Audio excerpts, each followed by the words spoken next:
Hello, and welcome to another episode of The Profit Builder. I'm Vicki Suter, your host, and these videos are all about helping you build a more profitable contracting business, find more time in your day, and reclaim the joy and fun in what you do again.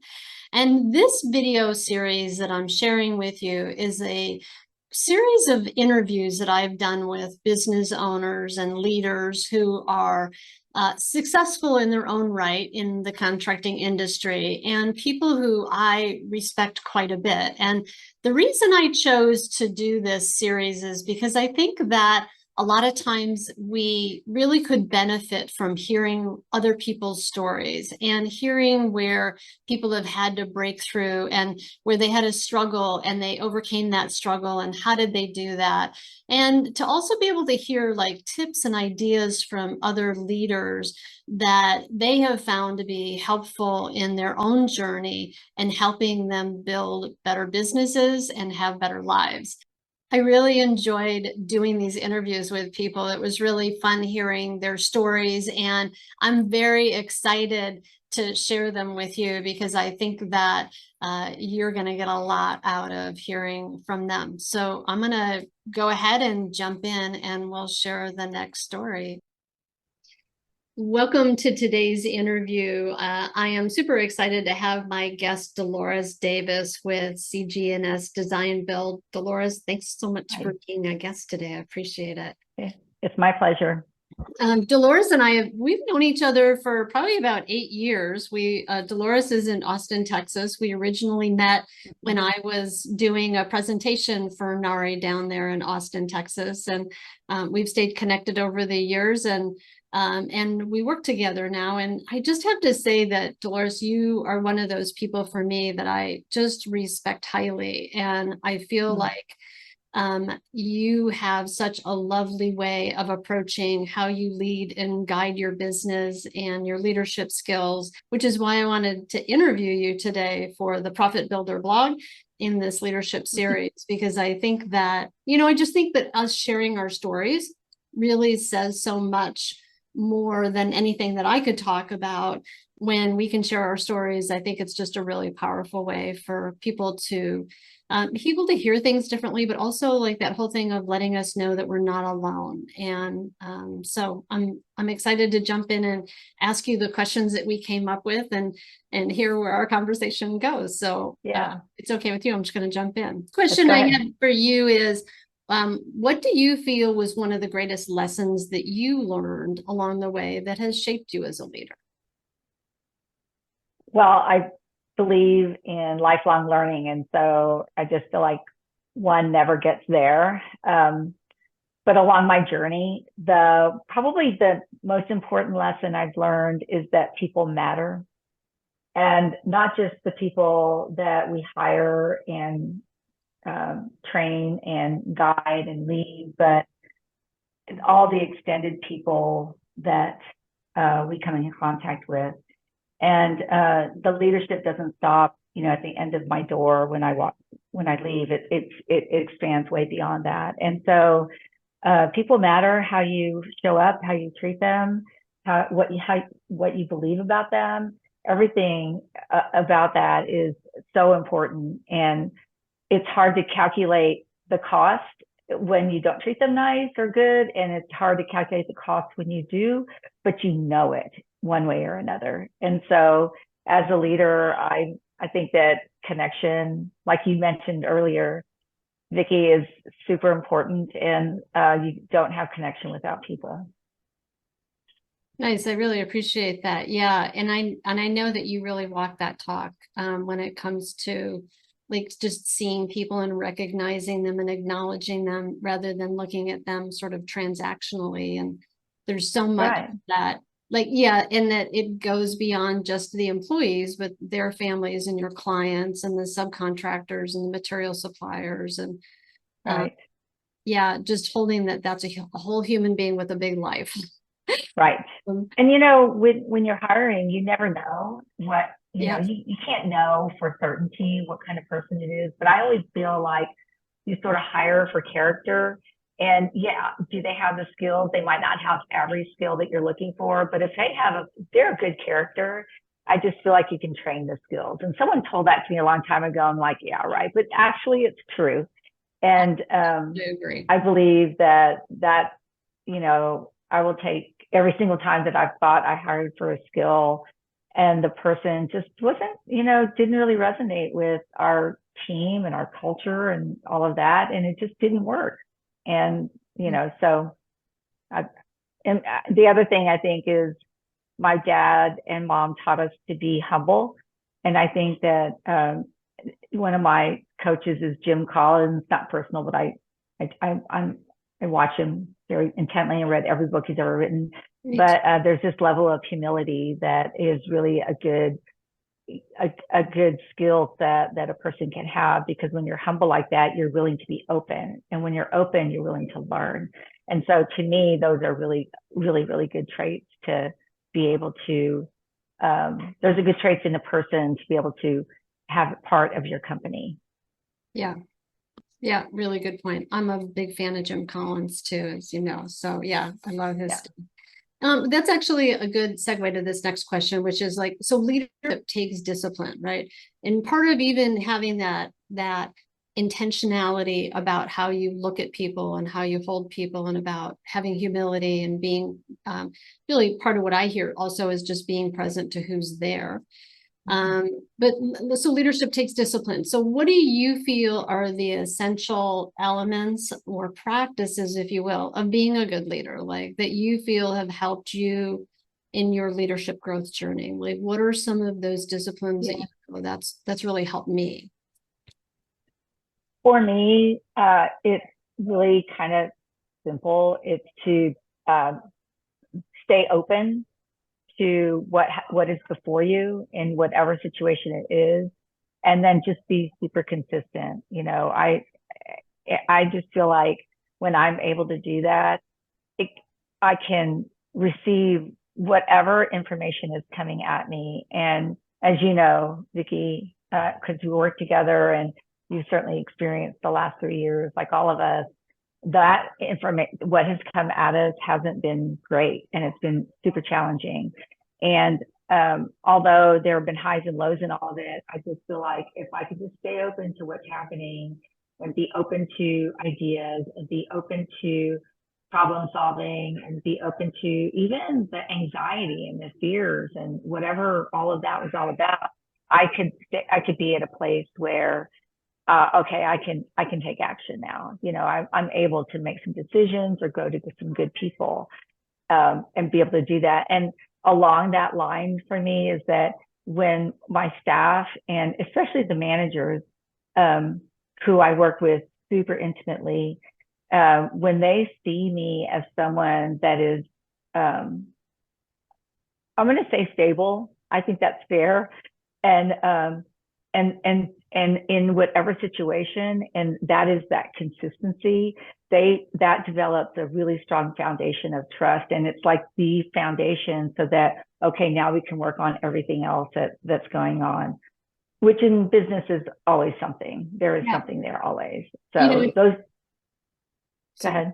No, I was just like, that is, when I think about you as I'm listening to you and how you lead and how you manage that whole thing of you're not managing by crisis, you manage by, there's a certain set of practices that you have, like and you stick to those. Like, we have our leadership meetings on these days, and we have our one-on-one meetings these days, and we do this on this schedule. And that ability to have the discipline to stick with those pillars of what are the important elements that keep us in communication, that keep us in front of what's happening now, what's coming in front of us, that evaluates what's working, what's not working, what needs to be different, like those things that you do, and that I see other leaders do, like that ability to be consistent in those things allow us to better manage when crisis does happen, right? Or like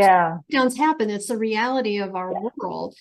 But when you have that foundational piece in place of communication and talking about those things, what's working, what's not working, what needs to be done, and not having crisis lead how you engage with your team makes all the difference in the world in creating that stable foundation. And I see that with your team, and and I've experienced that myself. Like, I know that when I'm really consistent as a leader in doing those things that are the pillar of staying in good communication, being in front of our results, like talking about, again, what's working, not working, what needs to be different, that practice and that discipline makes a difference in terms of being able to more smoothly move to what needs to happen next. Yeah, navigate definitely challenges. Yeah, super good points. Yeah, that's spot on. And actually, as you're speaking in that way, I'm thinking, yeah, I do that. That's really good. You do. And I've seen, like, I've been part of those meetings with your team too. And your team shows up that way, right? So like the way that you demonstrate, and Dolores, for those, you guys don't know this, but Dolores has on her leadership team 6 people. And those people show up like they show up on time, they're ready to go, they know what the meeting's about, they're engaged at that same level of having the discipline to show up to the meeting, prepared, ready to contribute, ready to, have the conversation and look forward and participate. And that, it is out of your discipline for how you show up in those meetings that creates a discipline with your team, right? So people model our behavior. And I think that's part, when we talk about discipline, I think that's such an important element of it, is that when we take seriously our agreements and do what we say we're going to do, and have that rigor of, if we say meetings are Tuesday at 10 o'clock, they are literally every week, Tuesday at 10 o'clock. Like that discipline teaches our team to be able to, and you spoke to this, like that sense of trust, that sense of, I can count on you to do what you say you're going to do, is really huge. And I think sometimes I see this, and I'm sure you have too, like sometimes as business owners, that we want to have more flexibility and and to not be held accountable in the same way that we want to hold our teams accountable. And yet that is the very pillar upon which we build great teams that take ownership, that take more responsibility, is when we as leaders can be respectful of our team's time and have that discipline, have that practice. Yep, exactly correct. Yeah. And if that's what you want, schedule in your flexible time. I mean, just make it happen for you, because you can. I mean, there's certainly, I look no further than myself when I don't have that for me. Yeah, thanks for adding that. It's really true, isn't it? Yeah. Yeah. So the next question I had is, do you have a philosophy about how you manage a project or your business that are like sort of the guideposts for how you coordinate with others and take action? I think that I try to lead. I'm not going to use the word try, because that's silly. I lead with truth and kindness. I think that there are tenets, basic ways that one shows up to address people. And I just find what works best for me is when I'm being super respectful and honest. I can pretty much handle anything and anyone. And so I think that when that happens, it doesn't matter if the information is difficult or strange or challenging or unhappy, whatever it is, I can handle that, because this is how I've chosen to show up in the world and to treat people. And when I don't do that, it takes me off center, and it doesn't feel natural and doesn't feel authentic and doesn't feel good. And so I know, something's not going right here. So I just stay in that. It's like an alignment in my core, in my being. And I know in a lot of leadership situations and a lot of working environments, that may seem kind of kind of weakish maybe, or, one might need to be a bulldog or whatever to get things done. But I haven't found that true for myself. And so I just operate from that. And again, because I'm consistent in how I do that, people trust me because they know, my team trusts me. They know that's how it's going to be. Yeah. And so I'm listening to you and I'm thinking there's so that word kind is a very powerful word. And I don't think it's weak at all. I think it actually takes a lot of strength to have honest conversations. And there were you and I know I had this talked about this. It's like the hard conversations, right? When you can be honest and have the hard conversations early and often from a place of kindness or compassion, then you don't, what doesn't happen is the other version of that, which is I'm completely honest, but I waited until the point where I was so ticked off to have that conversation that I exploded with that person. Yeah. And I've created the situation I was really trying to avoid in the first place, which was having conflict. And now I'm angry. So now I can't really have a compassionate and kind conversation. So can you speak to that? Because just a little bit more in terms of being able to have honest conversations, because I think, sometimes I'm just going to share this and I want to hear your thoughts about it. So sometimes what I see happens is that people will have a conversation, like they say, you need to do this differently, you need to do that differently. And it's and then things don't happen. Right. Or the conversations are not a sit down conversation. They're an offhanded comment, or you should do this, or you should do that.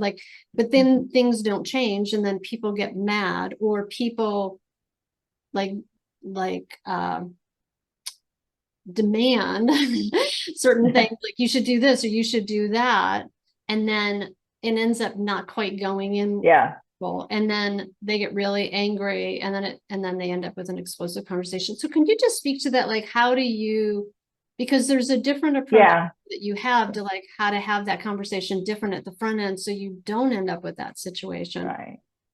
Yeah. I don't find that those conversations go well. And so a lot of it is, you have to back up a little bit further back. And first of all, I think that regardless of, you have set up your managerial style to lead with based on agreements versus expectations, then you have those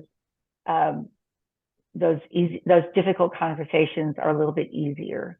But if you're in what I would call a crucial conversation, and it's just because of the circumstances, and it's just things that are maybe outside of the control of my personal, what I deal with day to day, I can always sit and be in the moment with the person that I just feel isn't doing their job really well or whatever. And so I think that it's just it's the way you cue it up, and kindness and respect and truth, being honest are all the tenets you have to. It's this is the situation that's going on. This is my understanding of it. I'd love to learn whatever is going on with you. Can you help me understand what's happening on your end? And then zipping it, not talking a bunch and just listening and taking in the information. So it's kind of a seek to understand situation that I think works really well, because everyone's invested in a position usually, and everyone is also invested in wanting to achieve some kind of outcome. However, I can do it so that is that's amenable to both parties, or two or three parties, or however many people are involved, the better the outcome is going to be. So I just think it's really about being able to queue something up well enough that you can then be able to listen and get the information that's important, so that it can be handled. Yeah, I really appreciate what you just said about it's a two-way dialogue. Yeah. And that seek to understand before you seek to be understood, which is a lot of times we think our job is to just like power through and deliver information and demands and requests and that it's one way. And that by listening and understanding better, and I appreciate what you said about ask like what's going on for you, and then zip it, be quiet, just listen. And I also appreciate that sometimes people probably don't want to speak up right away, but when people are used to having those kind of conversations with you, you've built a certain level of trust where they can say, I'm really struggling with this, and then know that they're not going to get admonished for it, or they're not going to like be fired, or, or I'm like really struggling. I don't know how to do this. I mean, how beautiful is it that we could have people acknowledge where their weak points are, as opposed to feeling like we all have to be perfect all the time, which is just not the real world. Yeah. And I think that a lot of people see the leader as like the head of all information, and that may be true, but more times than not, it's not. And so I think that every single time that I've been able to queue up a conversation and just remain silent, even if it's uncomfortable, because sometimes people don't like silence, and they feel like they have to fill the silence with something. I'm guilty as charged. But even when you can do that, when I do that, I just get much more than information. I get an experience where my staff is learning something about me, which is, oh wow, she's being super patient. Oh wow, she's waiting for me to speak. Oh wow, she's not talking over me, or whatever. So they learn things about me as much as when I'm not talking as when I am talking. Nice point. Yeah, that and do you think too, like I appreciate what you just said a second ago about that a lot of times people look at us as leaders and go, you must have all the answers. And if we never ask questions, then that be the perception, but we all know that's not the truth. We're not like, we're not like little Buddhas with all of, the perfect right answers. And, so it's an interesting balance, isn't it? Where at one level, it's our job as leaders to provide that guidance, direction, we're the north point that says, here's where we're headed, that brings us back on track, that helps us stay focused, that provides a vision for what it is that we're up to together. Like those are important elements, and it's a collective team that actually makes it happen, and that we're not perfect, and we all, it's a journey together, right? Just because we're in business doesn't mean that it's all perfect and we got it all figured out, right? It's life and business is the journey. The more we can talk about it, I mean, I appreciate what you said, like the more we can just listen more. Then it's also a way to bring people in to the conversation about ownership and their part in it, because it is a collective of human beings that make up any organization. Right. Yeah. Thank you for that. You have any other advice about leadership, especially for people who are maybe new to leadership or new to business ownership? Like any other advice that you found that, maybe somebody gave to you, or something that like hard learned lesson along the way that you go, like, oh, I have so many. But I think the one that has never, ever, ever failed me is to just keep learning, staying open to learning. I don't think there's ever a there that anyone gets to. There's no, you don't get there and then it's nirvana. I just think, and so because you're gonna learn something at a particular time in your life that you may not be ready to learn, or vice versa. And so I just think if you stay open and you seek out people that can guide you along that way, or read business books that resonate with you, you will take nuggets, and even if it's just one or two things that you got from it, it will not be a waste of time. And that has been consistent for me my entire life. And and to this day, I read things that are like, oh my God, like what I'm reading a particular book right now that I thought to myself, this is exactly the book I need right now. And I didn't need that book 2 or 3 years ago.